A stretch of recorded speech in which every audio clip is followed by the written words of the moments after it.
হরে কৃষ্ণ। হরিনামের ফলে যবনেরা পর্যন্ত সচ্চরিত্র হয়। আমাদের শাস্ত্রে এরকম বহু দৃষ্টান্ত আছে যে হরিনামের কত শক্তি আছে।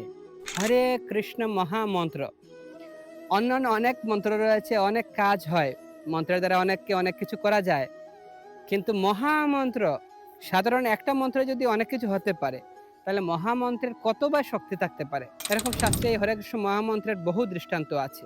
তো আমরা দেখতে পাই শ্রীকৃষ্ণ চৈতন্য মহাপ্রভুর অন্তরঙ্গ পার্ষদ শ্রীল হরিদাস ঠাকুর, তিনি কিন্তু যবনকুলে জন্মগ্রহণ করেছিলেন।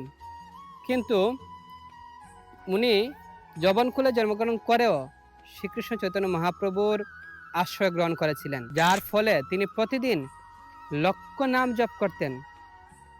তিনি 3 লক্ষ নাম জপ করার কারণে তিনি সর্বদা হরিনাম জপ করতেন এবং তিনি সিদ্ধ হয়ে গিয়েছিলেন। তো মহাপ্রভু উনাকে নামের আচার্য বলে আখ্যায়িত দিয়েছেন এবং আমরা দেখতে পাই তিনি কিভাবে মহাপ্রভু ওনার আশ্রয়ে ওনাকে রেখেছিলেন।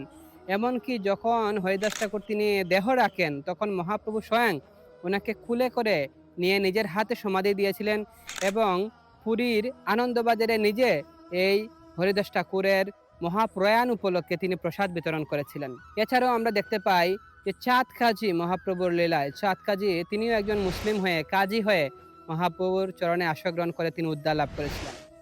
এছাড়াও আরো বহু বহু দৃষ্টান্ত রয়েছে মহাপ্রভুর লীলায়।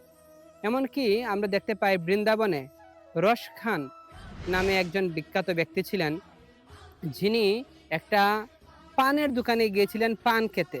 সেখানে গিয়ে যখন দেখলেন যে একটা গোপালের একজন ছবি আছে অনেক সুন্দর, তখন তিনি গোপালকে চিনতেন না। তখন সেই দোকানদারকে জিজ্ঞেস করছিলেন এই ছবিটি কার? তখন বলছিল যে গোপাল। তিনি বলছিলেন এত সুন্দর একটা ছেলে, তার পায়ে কোনো জুতো নেই, তাকে একটা জুতো দেওয়া উচিত, না তো কাটা বিঁধবে, ব্যথা পাবে। তখন দোকানদারকে বলছিলেন কোথায় থাকে? তিনি বলছেন যে এই গোপাল বৃন্দাবনে থাকে। তখন এই রস খান একটা পাদুকা নিয়ে বৃন্দাবনে ছুটে গিয়েছিলেন। সবাইকে জিজ্ঞেস করছিলেন গোপাল কোথায়, গোপাল কোথায়? তিনি সারা বৃন্দাবন ঘুরে ঘুরে বেড়ান এবং তার যে উৎকণ্ঠা দেখে স্বয়ং গোপাল ভগবান বাঁকি বিহারী তাকে দর্শন দেন এবং তিনি সেই কৃষ্ণ প্রেম লাভ করে সেখানে তিনি বৃন্দাবনে ভজন করেন। এরকম বহু দৃষ্টান্ত শাস্ত্রে আছে। তাই যদি আমরা হরির নামের আশ্রয় গ্রহণ করি, তাহলে যৌবনেরা যদি উদ্ধার পায়, আমরা কেন উদ্ধার পাবো না? হরিনামের আশ্রয় গ্রহণ করে আমরা অবশ্যই সমস্ত প্রকার জড়কলুষ থেকে মুক্ত হতে পারি। হরে কৃষ্ণ।